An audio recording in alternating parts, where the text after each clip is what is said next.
What up, gays? I just decided I'm gonna keep reading stuff from Malatesta because I was reading another one of his things last night, not on camera, and I was like, yeah, I'd deep throat him. I'd bump my little nose on his cute little tum-tum while being like, nice words, dude. If we ever invent a time machine, I might regret those words.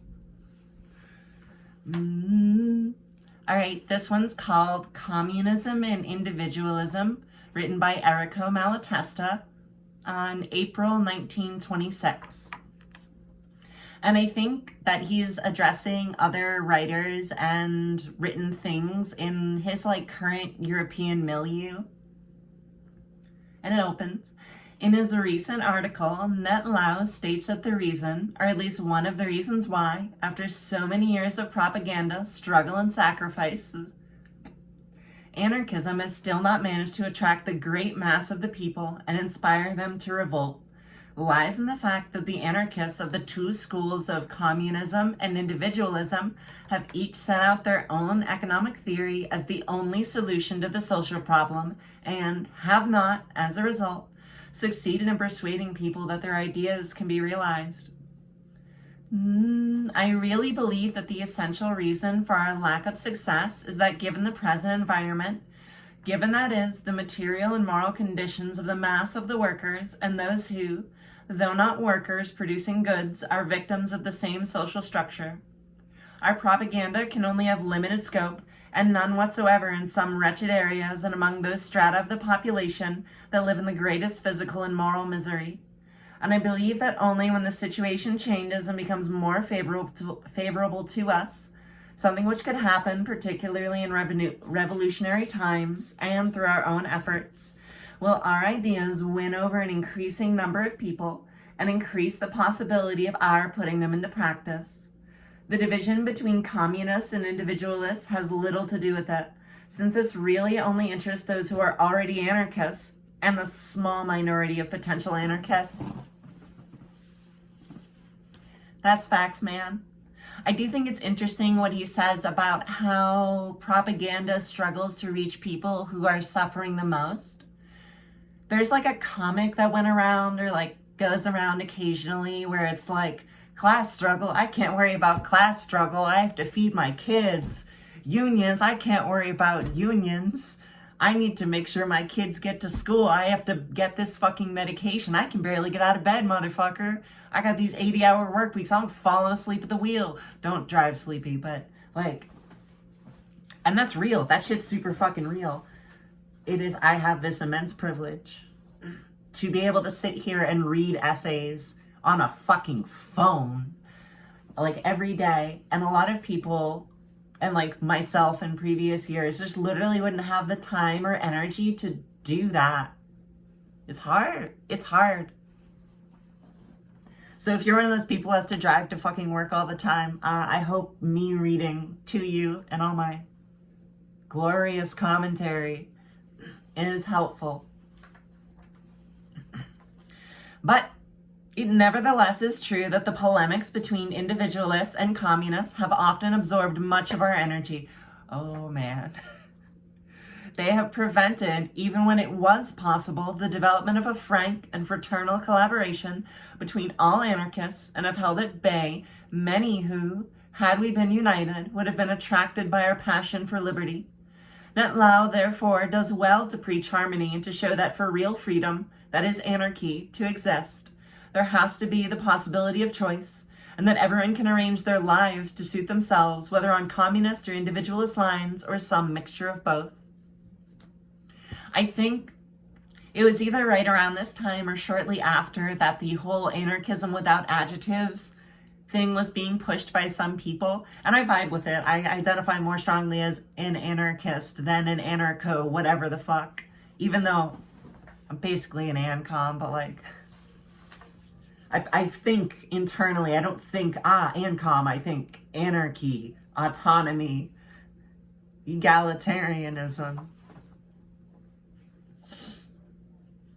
But I feel like he's putting forward a very clear and immediately understandable free association means you should be able to join a pretty like organized commune, and you should also be free to live and vibe with your league of egoists or whatever, and you shouldn't be coerced into doing either of those things, either by people directly or by a systemic system you're living in.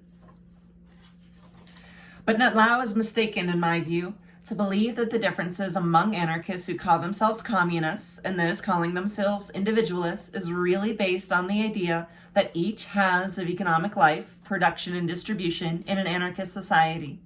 After all, these are questions that concern a far distant future. And if it is true that the ideal, the ultimate goal, is the beacon that guides or should guide the conduct of men and women, it is even more true that what, more than anything else, determines agreement and disagreement is not what we want to do tomorrow, but what we do and want to do today. In general, we get on better and have more interest in getting on with fellow travelers who make the same journey as us, but with a different destination in mind, than we do with those who, though they say they want to go to the same place as us, take an opposite road. Thus it has happened that anarchists of various tendencies, despite basically wanting the same thing, find themselves in their daily lives and in their propaganda in fierce opposition to one another. Given the fundamental principle of anarchism, namely, that no one should have the desire or the means to oppress others and force others to work for them, it is clear that anarchism involves all and only those forms of life that respect liberty and recognize that every person has an equal right to enjoy the good things of nature and the products of their own activity. This is how basically I think, in the vast majority of anarchists, whatever the fucks you can imagine, the concepts of individualism and communism are not actually so... You don't have to fight anyone to like vibe in your own desired thing. I'd call it community, but other people have like explicitly rejected community. But in like an ideal anarchist, whatever the fuck, they should be able to leave or not engage with a community if they don't want to, right? It is uncontested by anarchists that the real, concrete being, the being who has consciousness and feels, enjoys, and suffers, is the individual, and that society, far from being superior to the individual, is that individual's instrument and slave, must be no more than the union of associated men and women for the greater good of all. And from this point of view, it could be said that we are all individualists. But to be anarchists, it is not enough to want the emancipation of the individual alone. We must also want the emancipation of all. It is not enough to rebel against oppression. We must refuse to be oppressors. We need to understand the bonds of solidarity, natural or desired, which link humanity to love our fellow beings, suffer from others' misfortune, not feel happy if one is aware of the unhappiness of others. And this is not a question of economic assets, but of feeling, or, as it is theoretically called, a question of ethics. I really vibe with that paragraph, especially from like a Buddhist background. Because part of my motivation for desiring anarchism is that in an anarchist world, or even just an anarchist area, like, it is infinitely easier for someone to practice the Dhamma and like eventually reach enlightenment than it is suffering under constant war and exploitation. Given such principles and such feelings which, despite differences of language, are common to all anarchists, it is a question of finding those solutions to the practical problems of life that most respect liberty and best satisfy our feelings of love and solidarity. Those anarchists who call themselves communists, and I am among them, me too, are communists not because they want to impose their specific way of seeing or believing that it is the only means of salvation, but because they are convinced, and will remain so unless there is evidence to the contrary, that the more men and women united in comradeship, and the closer their cooperation on behalf of all, the greater will be the well-being and the freedom that everybody will enjoy. They believe that even where people are freed from human oppression, They remain exposed to the hostile forces of nature, which they cannot overcome on their own, but that with the cooperation of others, they can control and transform into the means of their well-being. The individual who wished to supply his own material needs by working alone would be the slave of his labors. A peasant, for instance, who wanted to cultivate a piece of ground all alone, would be renouncing all the advantages of cooperation and condemning himself to a wretched life. No rest, no travel, no study, no contacts with the outside world, and he would not always be able to appease his hunger. This is, I think, a really important thing I feel like there can be two conceptions of freedom. There's like the freedom to survive, to go out into the woods and try not to die, but this is like the shittiest fucking freedom on earth, right? It's much more valuable, I think, and I think the vast majority of humans would agree with this, that it's far more valuable to have the freedom to do higher pursuits, quote unquote, like gay sex, or writing, or art, or cleaning the communal toilet so that no one gets fucking diseases. Like, shout out to the garbage people. You're literally the reason modern society is so much less prone to rampant plagues. Garbage people. Fucking real ones, like. But, like, trying to eke out an existence alone is fucking murder. Especially if you're not, like, super able-bodied. Not just, like, regular able-bodied, but, like, fucking jacked. And I lift weights. I'm not jacked. It is grotesque to think that some anarchists, in spite of calling themselves and being communists, want to live as if it were in a convent, submitting themselves to a common regime of uniform meals, clothes, and etc. But it would be just as absurd to think that they sought to do what they wanted without reference to the needs of others, the rights of all to equal freedom.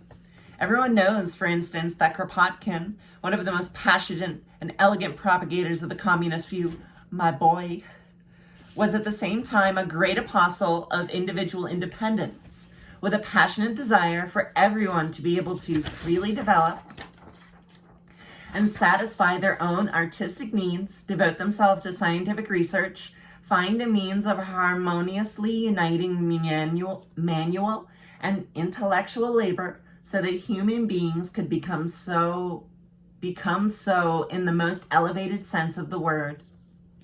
Moreover, the communists, the anarchist ones, believe that because of natural differences in fertility, health, and location of the soil, it would be impossible to ensure that every individual enjoyed equal working conditions. But at the same time, they are aware of the immense difficulties involved in putting into practice, without a long period of free development, the universal voluntary communism which they believe to be the supreme ideal of humanity, emancipated and brought together in comradeship. They have therefore come to a conclusion that could be summed up with this formula. The greater the possibility of communism, the greater the possibility of individualism. In other words, the greatest solidarity to enjoy the greatest liberty. On the other hand, individualism, the anarchist variety, is a reaction against authoritarian communism, the first concept in history to have presented itself to the human mind in the form of a rational and just society, influencing to a greater or lesser extent all utopias and attempts at setting them up in practice. A reaction, I repeat, against authoritarian communism. This would be like the USSR, China, Cuba, kind of Venezuela. A lot of feelings about Venezuela. I remember when Juan Guaido was jerking off on camera. He didn't do that, but like, I remember when he was like, I'm the president. I am not a U.S. plant. Please ignore my U.S. educational background. Fucking Christ. I went to like protest like when that happened. Day after it was oh my God.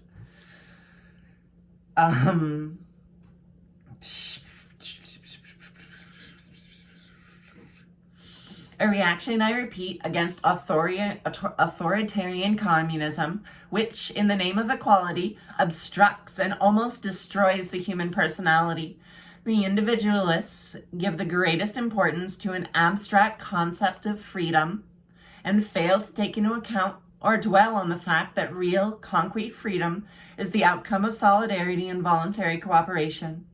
It would be unjust to believe that the individualists seek to deprive themselves of the benefits of cooperation and condemn themselves to an impossible situation. And Prims have entered the chat. They would like to condemn themselves to a stupid situation.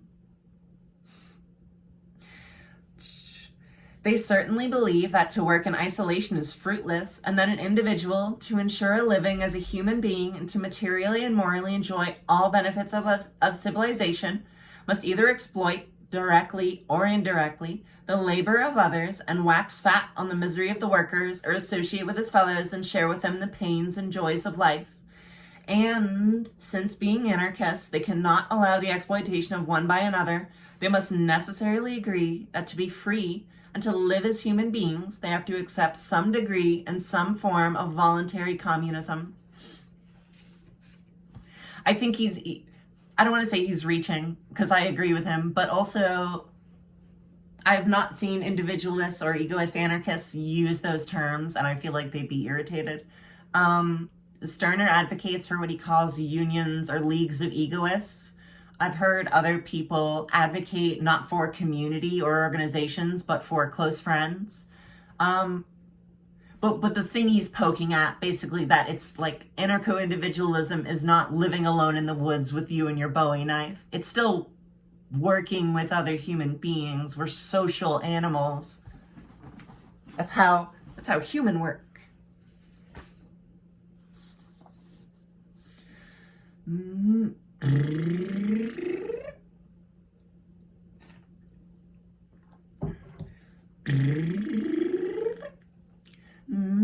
the economic field, therefore, which is where the split between communists and individualists apparently lies, conciliation should rapidly be brought about by common struggle for the conditions of true liberty, and then by leaving it to experience to resolve the practical problems of life. Discussions, studies, theories, even conflicts between different tendencies would then all be grist to the mill as we prepare ourselves for our future tasks. But why then, if on the economic question the differences are more apparent than real, and in any case are easily overcome, is there this eternal dissension, this hostility, which sometimes becomes outright enmity between those who, as Netlau says, are so close to one another, motivated by the same passions and ideals? Tell me why. Tell me why. As I mentioned earlier, the differences as to the plans and theories regarding the future economic organization of society are not the real reason for this persistent division, which is, rather, created and maintained by more important and, above all, more topical dissent on moral and political issues. I do not speak of those who describe themselves as anarchist individuals only to show their ferociously bourgeois instincts when they proclaim their contempt for humanity, their insensibility to the sufferings of others, and their longing for dominion. People still say that shit. Like, I read something where it was like from some fucking group in Greece that was like, working class solidarity, excuse us if we don't care. And I'm like, you being an asshole is not endearing or cool. Nor do I speak of those who call themselves communist anarchists, but are basically authoritarians, and believe they are in possession of the absolute truth, and award themselves the right to impose it on the rest of us. Like, and anyone advocating for democracy, even direct democracy, is still a majoritarian rule, wherein a potentially larger group of people are able to impose their will upon a smaller group of people. And you're like, well, if most people agree, could it be fine? Well, it's like, it wouldn't be fine for me. I'm like 2% of the, trans people are like 2% of the population. And if 70% think we should just execute trans people, that'd be very bad for me, motherfucker. And I think any decisions made should always just allow people to, like, shouldn't infringe on the basic material needs of anyone, right? Even if you think they suck or are crazy or something. Like, I'm no Christian, But I believe that the Christians should be able to just do Christianity. Or the pagans, the Hindu. I'm a Buddhist. Let's be friends. I want to be friends with my Buddhists. Communists and individualists have often made the mistake of welcoming and recognizing as comrades those who share with them only some common vocabulary or external appearance. I mean to speak of those I consider real anarchists. These are divided on many points of genuine and topical importance and can be classed as communists or individualists, generally out of habit, without the issues that really divide them having anything to do with questions concerning the future society. Among the anarchists, there are the revolutionaries who believe that the violence that upholds the present order must be defeated by violence in order to create an environment which allows the free development of individuals and collectives. And there are the educationalists who believe that social change can only come about by first changing individuals through education and propaganda. There are partisans of non-resistance or passive resistance who shrink from violence even where it serves to repel violence. And there are those who admit to the necessity for violence, but who are in turn divided as to the nature, scope, and boundaries of legitimate violence. There are disagreements over the attitude of anarchists to the unions, disagreements on the autonomous organization or non-organization of anarchists, permanent or occasional disagreements on the relations between the anarchists and other subversive groupings. That's left unity debate. It is on these and similar problems that we need to come to some understanding, or, if as it appears agreement is not possible, then we need to know how to tolerate one another, work together when there is consensus and when there is not, allow each other to act as they think best without interfering. After all, when one thinks about it, no one can be sure of being right, and no one is always right.